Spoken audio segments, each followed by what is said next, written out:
The X-Zone radio and TV show is largely an opinion talk show. All opinions, comments, or statements of fact expressed by Rob McConnell's guests are strictly their own and are not to be construed as those of the X-Zone radio and TV show or in any manner endorsed by Rob McConnell, Relmar McConnell Media Company, Talkstar Radio Network, its affiliated stations, or employees.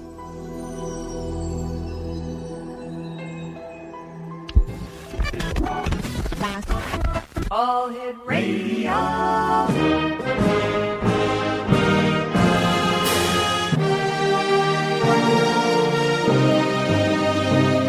Welcome to the X Zone, a place where fact is fiction and fiction is reality.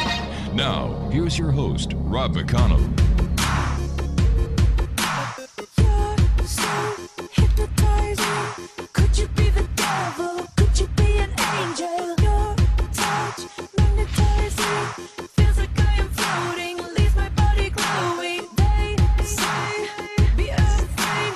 You're not like the others. Futuristic lovers. Different DNA. They don't understand you.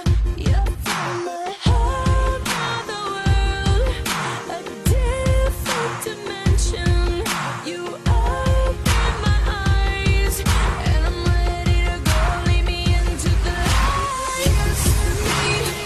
Kiss me, infect me with your love and fill me with your poison. Take me, take me. Wanna be a victim, ready for a puncher. And welcome back, everyone. My name is Rob McConnell. This is the X-Zone. We're coming to you from our studios in Hamilton, Ontario, Canada. Worldwide toll-free, 1-800-610-7035. Email, xzone@xzoneradiotv.com. On MSN Messenger, xzoneradiotv@hotmail.com. And our website, www.xzoneradiotv.com. A couple of things before we get to my special guest this hour, a good friend, Philip Coppens. We do have now the X-Zone 2012 site that is open. We are posting all the newspaper articles that we can find from around the world at www.xzone2012.com. Plus, we have a new UFO reporting site up at www.xzonenews.com. Starting in March, the X-Zone radio show and X-Zone TV show will be broadcast live on Working Star Network. We will be broadcasting simulcast radio and television starting in March. We're totally excited about that, especially when we'll be giving you firsthand reports from our investigation trip down to South America. We're taking 10 days. We're going down to South America. We're going to be checking out not only Mexico, but surrounding countries to see what they know or what their legends or what their folklore or their history talk and tell about December the 21st, 2012. My guest this hour, Exonation, as I said, is Philip Coppens, and we've had the pleasure of having Philip on the show a number of times. It's always great talking to him. He's an author and investigative journalist, ranging the world of politics to ancient history and mystery. Now, he co-hosts the Spirit Revolution radio show with his wife, Kathleen McGowan, and is a frequent contributor to NEXUS magazine, a great magazine, I might add at that, and Atlas Rising magazine, another super magazine. Since 1995, he has lectured extensively and has appeared in a number of television and DVD documentaries, including Ancient Aliens, a series, and that's on the History Channel. He is the author of The Stone Puzzle of Rosslyn Chapel, The Canopus Revelation, and Land of the Gods, The New Pyramid Age, Servants of the Grail, the ebook 2012, Science or Fiction, Killing Kennedy, and The Ancient Alien Question. And Philip's website is www.philipcoppens.com. That's PHILIPCOPPENS.com. And Philip, welcome back to the X-Zone. Thanks for having me on, Rob. It's always great talking to you. 2012 is a big topic these days. Philip, what is your take on December the 21st, 2012? Is it the end of the world? It is not the end of the world, but it's definitely an interesting day. It's obviously a day which has been singled out by the ancient Mayans, and I'm very glad to see that actually portions of the Mexican government are coming to terms with this reality. For a very long period of time, it was as if this was just something which was going to live within the Mayan heartland and, the New Age community. But it really is nice to see that Mexican, Guatemalan governments are beginning to endorse the Mayan people. And, my viewpoint is precisely that of the Mayans. It was, it's the long count calendar. It began in 3114, and it got divided into subdivisions of roughly 500 years. At each of these points in time, various rituals were performed, quite often in Chichen Itza, and it is the expectation that these same rituals are going to be done by Mayan people, hopefully in Chichen Itza or elsewhere. And at each moment in time, and this I think is really something which is very different from what the Mayans believe and what we in the Western world have made the 2012 phenomena into, because the Mayans really believe that at these moments in time, the gods make contact with them and they take stock of the preceding era and then decide together with mankind what should really be the focus for the future. And it is said that we live in the fourth sun, which started in 3114 BC, and that all of this 5,000 years of which we have been living in was specifically to do with all right, Philip, spirituality. I hate to do this. We've got to take a 2-minute commercial break. We'll be right back. My name is Rob McConnell. This is the X Zone. Philip and I return. Bring the wind to carry me over, lead me home to my town. Tell me when that breeze is blowing, taking me home to my town.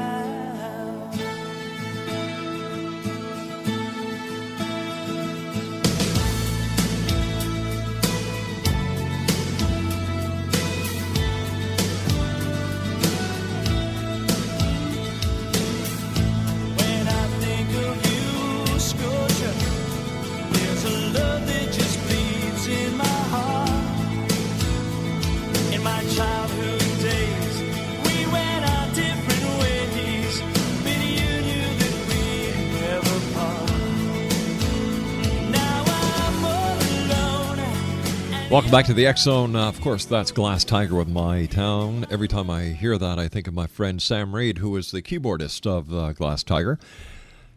Speaking about friends, Philip Coppens is with us this hour, www.philipcoppens.com. And you and I were talking about December the 25th, 2012, before we went to the break. And it seems that the Mayan people are finally regaining the notice for the great accomplishments that were stifled, taken away from them for so long, Philip. Absolutely, they are, quickly regaining control. When we're looking at the 1980s, the Mayan people were slaughtered. Yes. 200,000 people were killed in Central America, basically through NAFTA agreements, which the United States government basically signed off on and allowed the extremist regimes of Central America to basically commit genocide. And it's something which has really been ill-reported in the Western media, obviously because of the fact that the West was very much involved. Since that period of time, however, the Mayans really have become more and more prominent. A Mayan leader, a woman at that, actually finished third in the Guatemalan presidential elections, I think roughly 12 to 18 months ago. And simply the fact that a Mayan person finished third is something which a few years ago would have simply been impossible. Things like radio stations, which were at one point created to basically put propaganda out to destroy the Mayans and their belief systems, have now been overturned and have become radio stations which are airing the Mayan point of view. So much is happening, and there are people who are actually speaking of a Mayan renaissance, and this is something which is, I think, extraordinary to see, and it is really against this backdrop that I think we need to begin to look at the 2012 phenomena. For a very long period of time, people in the West have been using the 2012 phenomenon as if there is not a single descendant of the Mayans alive, and there are hundreds of thousands of them living specifically in parts of Mexico or Guatemala and various other Central American countries.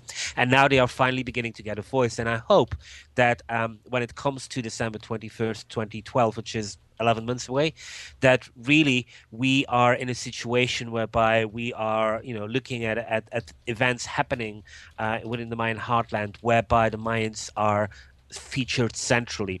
And when that happens, there will be no messages of doom and gloom, but it will be, I think, quite a spiritual and quite an interesting experience. Over the many years doing this show, we've talked a lot of times about extraterrestrials, aliens, and here it is 20 years later, and I was going through my guest list the other night, and you know what, Philip? Nothing has changed in 20 years when it comes to the extraterrestrial question. I think that might be perceived as such, and to some extent, you're right. The things which have changed are this. I think that right now, with the popularity of the Ancient Alien, television series on the History Channel, right now I'm taping together with so many other people season 4. It is the History Channel's most highly watched and most highly rated show. It is to some extent a sensation, because at the end of each episode worldwide, approximately 100 million people will have watched an episode of Ancient Aliens. But no disrespect meant to you or the great people at History Channel, because over the years I've worked with them as well. But if all these people are watching, and this is season 4, how come nobody has come forward yet, Philip, with that all-conclusive proof that aliens are real and just not a figment of the imagination as gods of the old, because people needed something to relate to in the world that they existed in? How do we know that they're real? Here we are all these years later, no proof. Well, I mean, this is an issue which I address in my book, The Ancient Alien Question, and I show that in the last 20 years, the proponents of ancient alien visitation have progressed it to a point that it now really needs to be a cooperative effort with science, because some of these things, for example, the dropper. Yeah. The dropper is the story of how in Tibet a spaceship might have crashed thousands of years ago, and the descendants might still be out there. They might have interbred with the local population. Well, we know right now that there is a tribe who claims to be descendants of these people. They're still in existence. And basically the situation is this, that an individual like me or you, without government credentials, without access to DNA testing, simply cannot go to China and say, hey, can we get a bit of your DNA for testing? And it's just one example of at least 5 really promising cases which are very close to proof that we have not been alone. But in each of these cases, it needs the active participation and cooperation of science. And basically, scientists are saying, we know for a fact that there is nothing to this, so there is no need to explore this any further. And there is one specific chapter in my book which I think kind of like highlights this more than anything. And it's not necessarily to do with ancient aliens as such, but with the question, where did life on Earth come from? Was it this primordial soup, as scientists are saying, or was life coming from elsewhere in the universe, and did it ride on a comet or a meteorite and then crash? This idea of panspermia, which so many scientists are proposing themselves. Well, the situation right now, at this very moment in time, is that astrobiologists at NASA are refused publication in peer-reviewed journals when they are finding evidence, proof of the fact that life could not have originated on planet Earth, that life originated elsewhere in the universe. And so what you have is the NASA really having to do science by press release. What NASA scientists are doing is saying, we have studied this, we have concluded this. Various other scientists are in absolute agreement in this, but we cannot publish this in journals of astrobiology because the editors-in-chief there are absolutely refusing to look into this subject matter. People like Chandra Wickramasinghe, who is one of the leaders in this field, has called this a conspiracy of silence, and he's been saying that this conspiracy of silence has been in place since roughly 1982, 1984. And so this is precisely 20, 30 years whereby science as an institution, academics specifically as an institution, are simply not interested. For them, it doesn't exist. They want to make it go away, and they ridicule it. And this is why the elusive proof is really still escaping people. But at the same time, it is clear that people, and I think this is kind of like the evidence of Ancient Aliens, a TV series. It is that people are becoming aware of this. It is the fact that after being lied to by politicians and being led down a dire path by the financial industry, people are waking up to the fact that science quite often is about dogma and not so much about exploration anymore. And so what I think we're going to see in the next 5 to 10, if not 15 years, is this idea that definitely, there are certain things wrong with science, and that we're hopefully going to push science into saying, well, we don't care that you're not interested in this. We pay you taxes. We pay your bills. You really need to start looking into All right, this. let me ask you the question then, Philip. If this information is real and that the pseudoscientists are actually on track, what does the established scientific community have to fear from this truth coming out? It's because it is a paradigm upsetting idea. Everything, science at this moment in time fears everything which changes the paradigm. And ancient Egypt is the best example, and I will illustrate it with 2 examples. Sure. One of them is that in the 1980s, the Great Pyramid and the Second Pyramid were subjected to carbon dating. Those carbon dating results showed, that the Second Pyramid was older than the Great Pyramid, and that both of them were roughly 500 years older than their current dating. Since the 1980s, this scientific report, which isn't controversial at all, nobody contests the conclusions, has not been published in a peer-reviewed journal. As a result of this, thousands of Egyptologists worldwide have not had to consider this piece of evidence, and for the last 20 to 30 years they have continued to pretend that this doesn't exist. And according to the scientific rules of the game which they adhere to, they don't have to, because hey, guess what? It's not published anywhere. And so nothing has progressed. We know that these pyramids are at least 500 years older, yet everybody is pretending within the scientific community as if it's not. And the duplicity or the two-facedness of science, I think, comes to the front in the following example as well, which is that there is king lists. The 30 dynasties of ancient Egypt come from the king list of Manetho. This begins in roughly 3000, or rather the list of pharaohs begins in 3000 BC. And Egyptologists adhere to this religiously. They say this is correct. This is really the entire chronology of Egypt, which has been based on this. Well, Manetho himself puts a period of 25,000 years before that. And he says that in origin, Egypt was ruled by the gods like Isis, Osiris, and various other beings, that for a period of time, roughly 6,000 years, there was a rule of the followers of Horus, kind of demigods, and that afterwards it was the rule of the pharaohs. So when you go to a scientist and you say, well, you swear by this king list that, the king list of the pharaohs is completely accurate, so what is your opinion about what else Manetho is saying, specifically that the gods once ruled ancient Egypt, and this 25,000 years ago? They say, well, clearly Manetho invented this, because we all know that there are no gods, and we all know that there are no followers of Horus. And it's something which we let them get away with, and they get away with because they really are in charge of the game. If we are to enter this kind of reasoning in a court of law, they couldn't use this. Manetho's king list would be identified as a piece of evidence, and they would have to argue every bit of evidence, every part of it. And so this kind of like, well, this is nonsense, but this is absolutely true, they get away with time and time again. And I think, largely to shows like Ancient Aliens and so much out there, else which is out there, I'm beginning to hope that people are growing up to this and are shortly not going to get away. All right, stand by, Philip. You and I have to take our news break at the bottom of the hour. Philip Coppens is our guest this hour, Exxon Nation. www.philipcoppens.com. My name is Rob McConnell. This is the X-Zone. You can always send an email to xzone@xzoneradiotv.com. The X-Zone, a place where people dare to believe and dare to be heard Monday through Friday from 10 p.m. Eastern until 6 a.m. Eastern, right here on the Talkstar Radio Network, X-Zone Broadcast Network, and our affiliates worldwide. Winding your way down on Baker Street, lighting your head and day.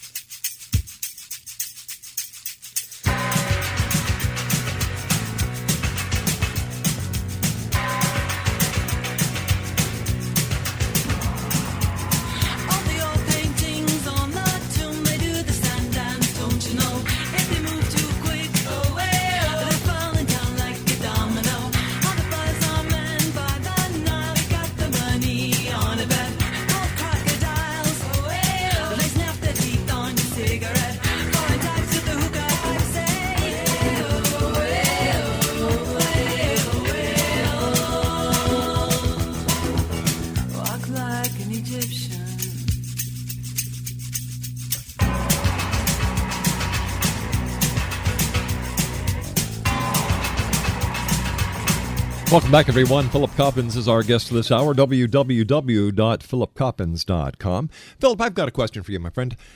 We were talking about how science refuses to accept certain things because of the shift of the paradigm that it would create.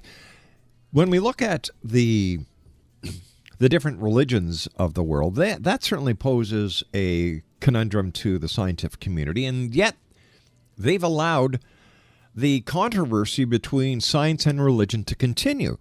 They say, oh, sure, it's possible that the ancient gods in the Bible were extraterrestrials, and who knows? But they don't seem to mind the religious argument.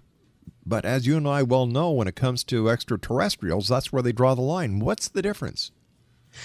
Well, religions are, very interesting when it comes to the subject of extraterrestrials. The Vatican, for one, has got a chief astronomer who basically says, that he is open to the idea of extraterrestrial life. And the question seems to be whether Jesus died on the cross for the salvation of original sin, not just on planet Earth, but across the galaxy. Yes. That's kind of like the Vatican take on it.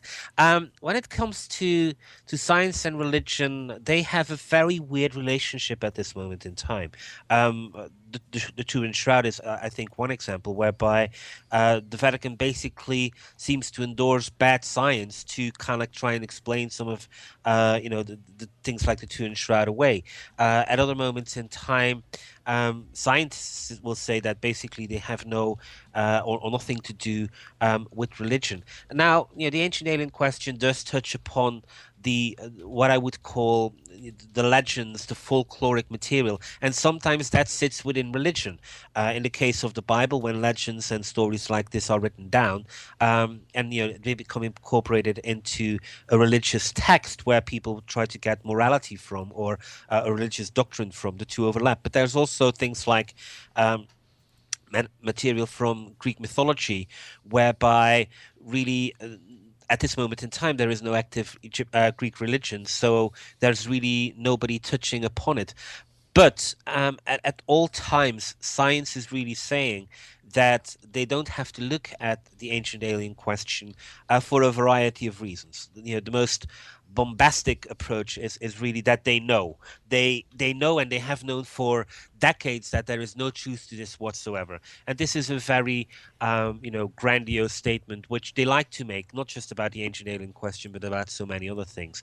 On things like the near-death experience, they actually say that it's a hands-off policy. They feel that life after death is not something which science should look at. They feel that this is just a bailiwick of religion. And I completely disagree with this because, science should be about the exploration.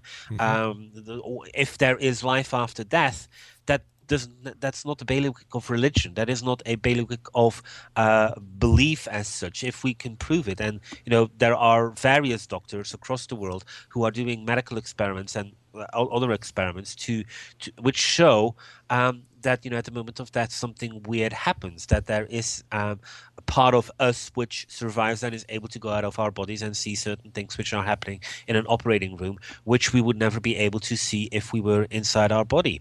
And all of these things really sketch a very complex, sometimes standoff, sometimes harmonious way through science and religion.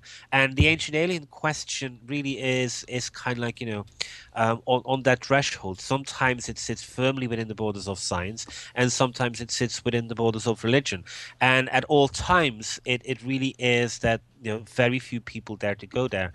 Since I wrote the book appeared in November 15, but it was finished in late May.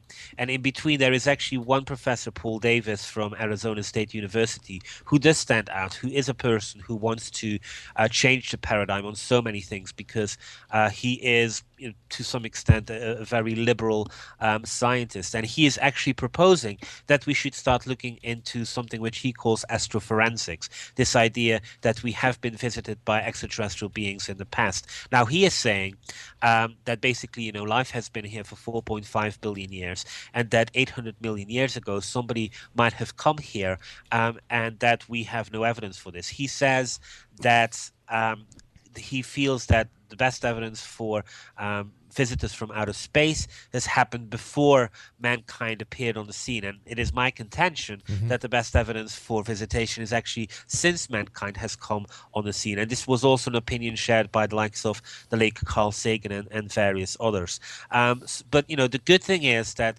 after Carl Sagan died more than a decade ago now, almost 20 years ago, actually, there is finally somebody else out there from within the scientific community who is trying to get this debatable, and the future will tell how successful he is. Right now, the only success he's had is that he's been able to publish this report within a journal he is the editor of himself, and we will see whether over the next few months or years some of his colleagues are going to take him up on the invitation, or whether they are going to pretend that it never happened.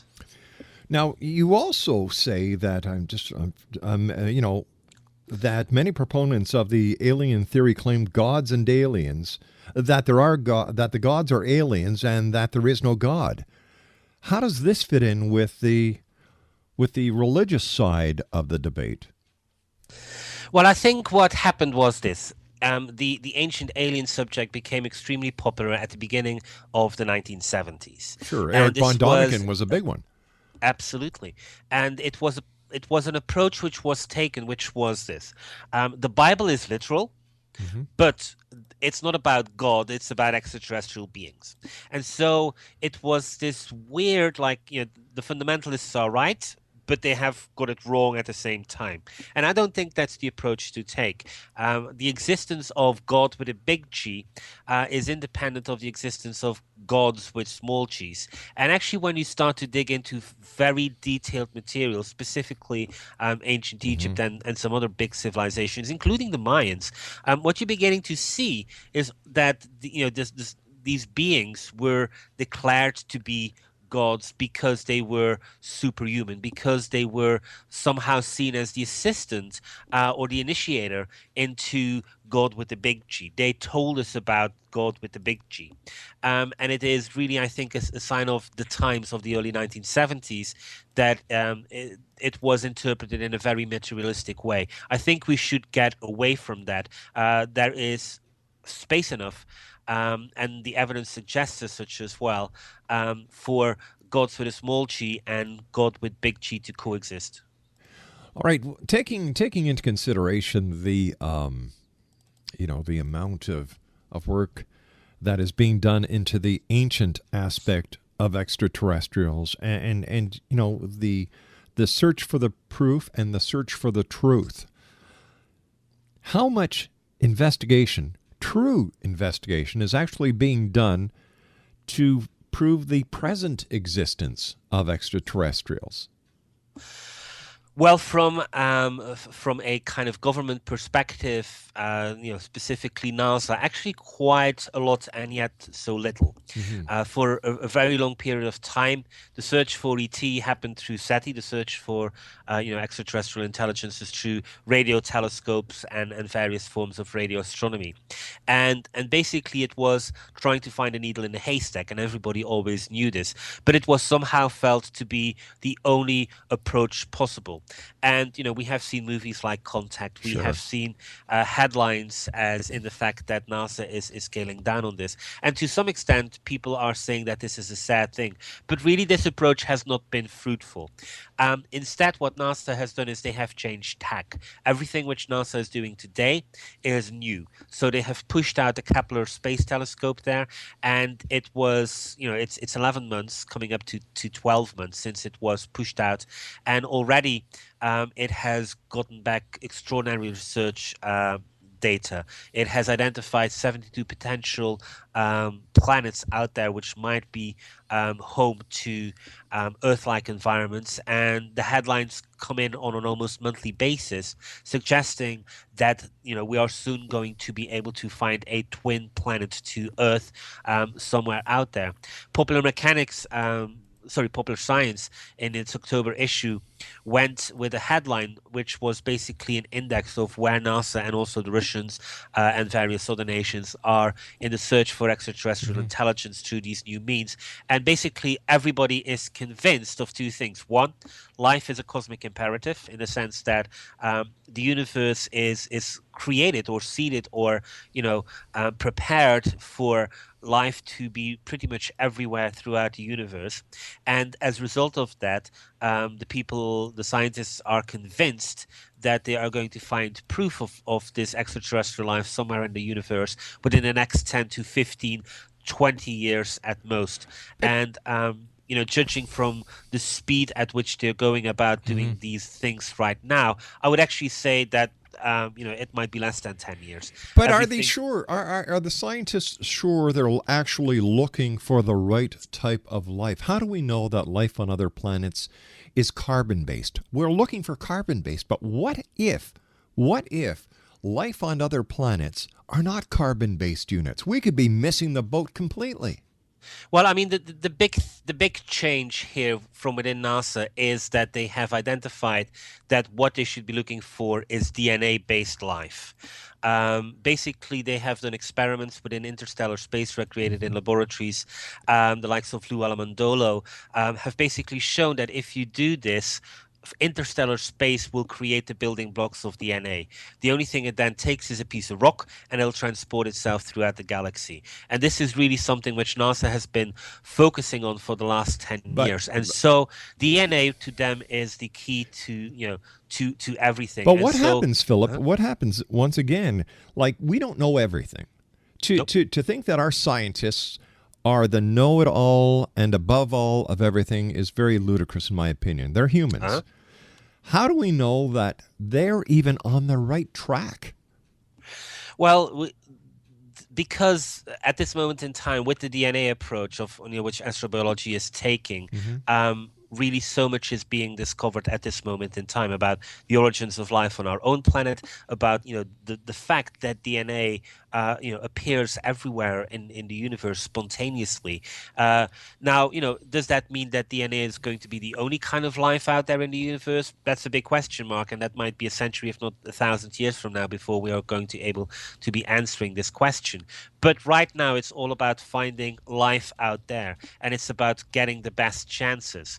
And the best approach of finding life out there is by the approach which they're taking right now, which is looking for DNA-based life, which means looking for environments where DNA can thrive. And that is basically where the Kepler telescopes comes in. But again, it's an all-encompassing approach. But isn't DNA, up until now, only believed to exist in carbon-based units? Absolutely.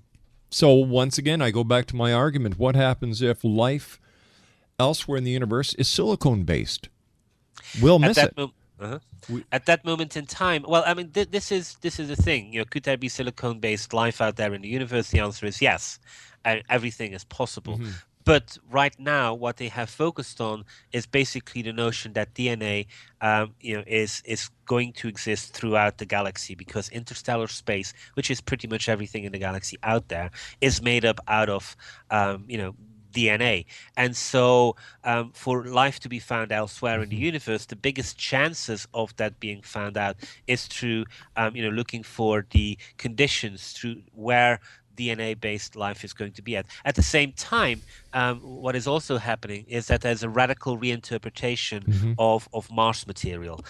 Even the people like Gilbert Levin, who in 1976 said that the Viking space probe, didn't identify evidence of life on Mars. He has now actually said that he has revisited this data from 1976, and he is now quite convinced that actually he was wrong by saying that there was no life on Mars. And so all of a sudden, Mars as another harbor of water, another harbor of life is once again coming into the scope of NASA.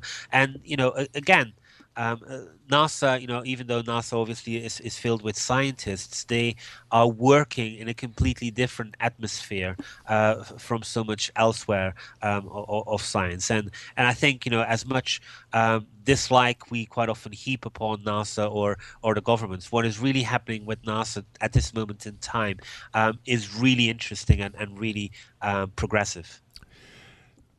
But once again, all I'm saying, Philip, is that we may be looking totally in the wrong direction, because what we're doing is we're basing everything that we're looking for in the universe on what we know. We're looking at DNA. We're looking for DNA that matches our DNA. This is where SETI went wrong, because they're looking for signals that we recognize. They weren't looking for signals that were not recognizable. And I think, the thing is right now that I think the difference between the SETI search is this. With SETI, we had no idea what we were looking for. We thought we knew that we were looking for certain things, but in retrospect, we had no idea to distinguish a pulsar signal from an intelligent life signal. And there were a number of occasions whereby the two, were mistaken for each other, and they didn't go anywhere. Right now, what we know is that we know where to look for signs of DNA. And if we find signs of DNA elsewhere, if we find all right, conditions Philip, we've got to we'll take a find them. commercial break, but like I was saying, we may be wrong, because what we're looking for is something that we believe is out there. It may not be out there. We'll be back on the other side of this commercial break as the X Zone continues, right here from our studios in Hamilton, Ontario, Canada. My name is Rob McConnell. Philip Coppens is our guest. www.philipcoppens.com. Walk like an Egyptian.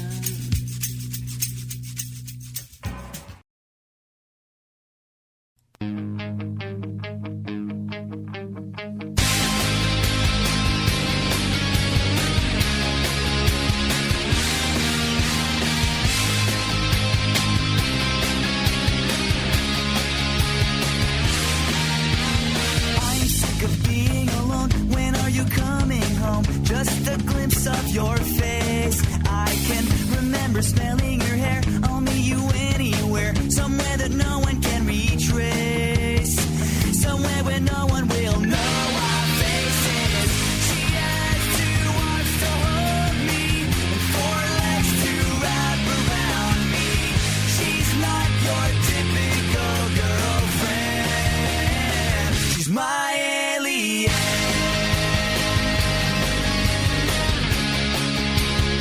She's my alien.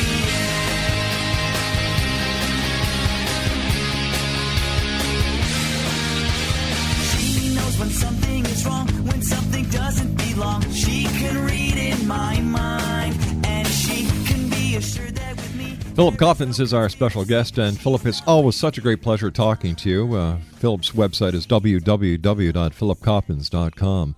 Now, Philip, your research has actually uncovered an extraterrestrial connection in the form of direct archaeological evidence to the 2012 phenomenon. Well, yes. I mean, because basically what happens in 2012 is this. The only thing which we know from an archaeological point of view is that there are two inscriptions, Tortuguero and a recent one which was revealed in October, a brick from another complex in the Mayan heartland, which basically says that on December 21st, 2012, the Bolonyuk Te, the so-called nine gods, will return.